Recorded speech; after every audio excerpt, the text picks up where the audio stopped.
everybody? Today we got a fire update for the Air Jordan 1 Bred High 85s, and I'm going to be kind of giving you just a lot of information so you can be well informed and help you on trying to get the Jordan 1 High 85 Breds. And I ain't gonna lie, look, this is a safe place. We listen and we don't judge, but I know a lot of y'all weren't even really interested in these because there was a lot of think pieces going on saying that, oh, these are gonna sit, the retail is too high, the shape is too weird, nobody's gonna want these, Jordan 1s are dead, etc. But now that y'all heard that we're only getting 10,000 pairs, everybody wants them. And me personally, this actually helps me a lot, and I'm actually really happy about this because I feel like this boosts up the engagement for the sneaker game. I think we're coming back into a place where people are back interested. Why? Because it's limited, it's something that they can't have anymore, and it's gonna resell. But that's not for this video. I've already made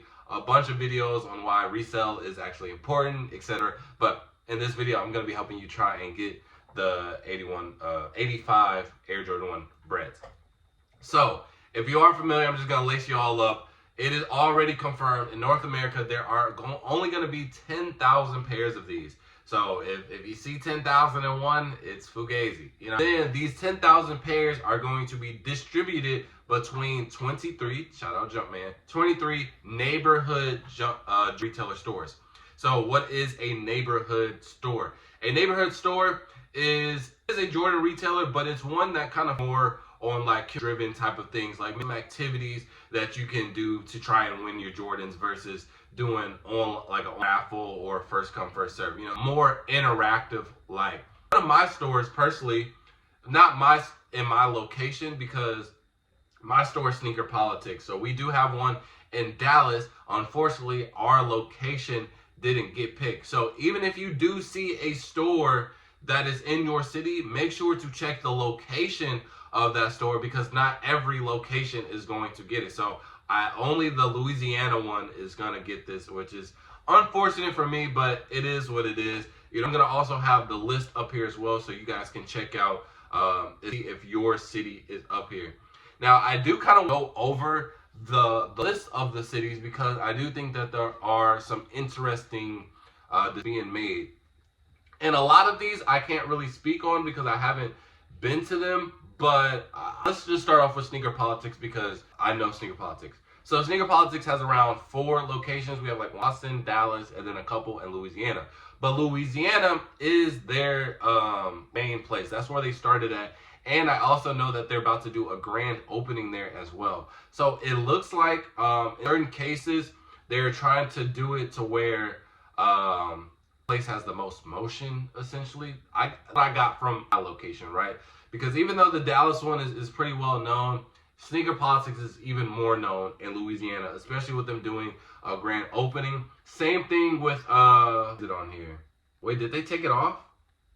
They did take it off. So Shoe Palace was actually originally on here, but they don't have it anymore. So this right here, the list that I have up right now, is the official list. I thought Shoe Palace was originally, and that's why I didn't get on here earlier, because I wanted to make sure all the information was correct. So Shoe Palace is not on here, but originally they had it in, I think their Cali location, and that's their flagship location. So some of these stores is just like that's motion out there, you know, again, neighborhood stores. So for example, Chicago, they have Success.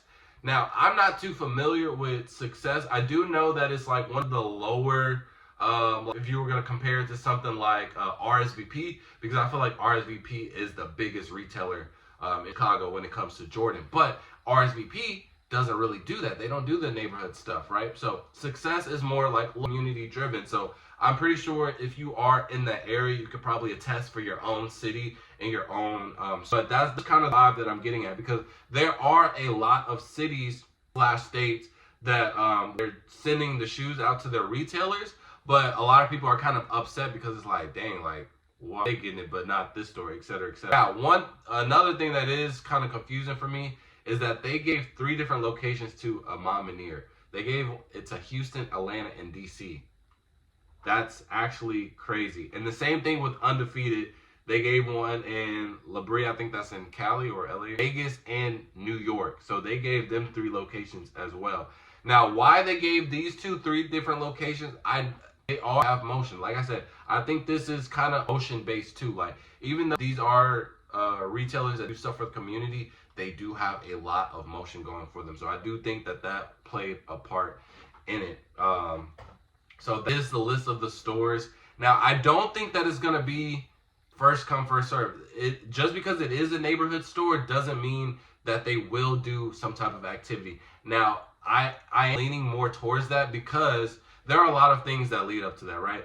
I don't think Jordan would do all of this promotion, all of these rollouts just for, first come first, which obviously leads to so much backdoor because you can't really like track it. Well, no, because it's not like we know 23 is a odd number. So one store is going to get more than the other just off that fact alone because it's not even. You can't divide 10,000 evenly into 23. So it's not like each store is going to get, or like 500 per each or whatever the math is.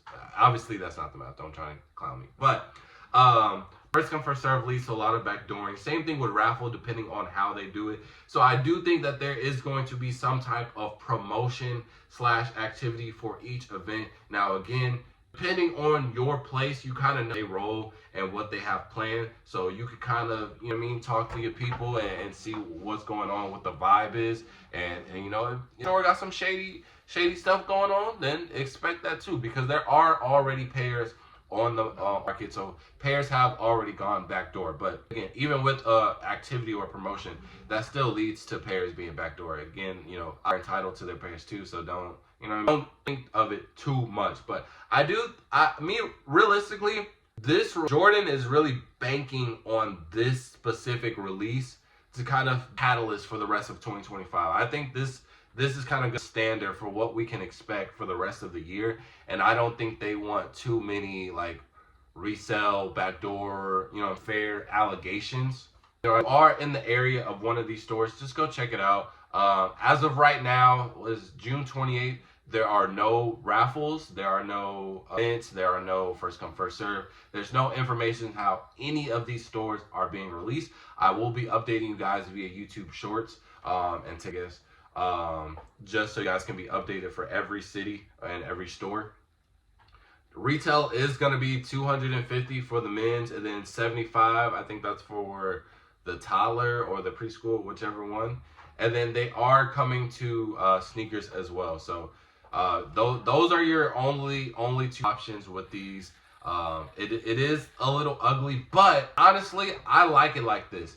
I think this is amazing. I've already I think it's amazing because the 85, I think it's just a very niche sneakerhead shoe, right? I think only select sneakerheads genuinely enjoy this shoe, and I think this shoe of this caliber should be treated as such. Like, even for me, I could care less about the 85 Breds. I'm not no OG. I could care less if it's 1 of 1 to Jordan. I don't care if Morris, actually I do, because I would sell it. But it doesn't do anything for, I don't know, Jordan's icon. I'm reaching. But I don't care about the 1-to-1 of what he wore in the game. I don't care about the shape. Like, none of that really affects me. Now, there are a lot of OGs. There are a lot of like real deep sneakerheads that really care about that type of stuff. Like I said, this 85 is a real niche sneaker, and so I think that is proper for it to be limited. And if you don't get it, it's only because it's now limited, because a lot of people were complaining. And if you don't get to it, you do have a consolation prize the next day with the 85, not the 85, the Black Toe Reimagines. And then, like I said, I think this really is setting the tone for a lot of releases that we have coming in 2025 and potentially in the future as well. We do have shoes announced already, but that's not to say that we won't be getting any more. And if we have a lot more coming of this caliber, I expect a lot of shoes to be like really engaging. So hopefully this helps. Hopefully guys get a better understanding with the list of how you could potentially go about it. And personally, depending on how they do it, even if it's a drive, actually, I'll put it like this. Unless they're doing specifically like some type of event, I do not recommend going to any of these places. There are going, especially if they're first come, first serve, even if it's an in-store raffle, if it's a far drive, like more than 2 hours, If it's a flight that you have to take, I don't recommend it, bro. Historically, there have been so many other releases essentially like this where only a handful of stores are getting it, and people will fly out, especially for a shoe that's only 10,000 pairs. This is it's already going for 1,000 plus. It's gonna go up even more. So I would not waste your time on that. However, I do have one in the closest one to me would either be Oklahoma City or Houston. Now, I have different chances, right? I have Premium Goods and I have Imam Munir. Now, I don't know too much about Premium Goods. I think I know a little bit about them. I think they are like a fair store. Now, Imam Munir, we all know how that goes. They've been in some news. I'd be backdooring the mess out of it. So I wouldn't risk my time to go there for Premium Goods, maybe. But at the same time, I know resellers and just people in general in Houston, they basically got it on lock. However, Oklahoma City, I don't know. There's not that many people compared to Houston, especially into sneakers. But again, there's sneakerheads everywhere, and I don't know their community. But I do think I would have a better chance going to Oklahoma versus Houston, and I know them Houston boys got that thing on lock. Now, some Oklahoma boys, I can rustle some feathers with some Oklahoma boys. I ain't worried about the Oklahoma boys. Shout out to all my Oklahoma boys. But I ain't worried about y'all. But you really do take that into accountability if you do plan on traveling to some of these places. But at the end of the day, I hope everybody is safe. I hope everybody's able to get the pair if they really wanted it. And let me know which store that you're going to try and plan to cop the 85 Breds from this list. So let me know that in the comment section below. And with that being said, flow out. Peace.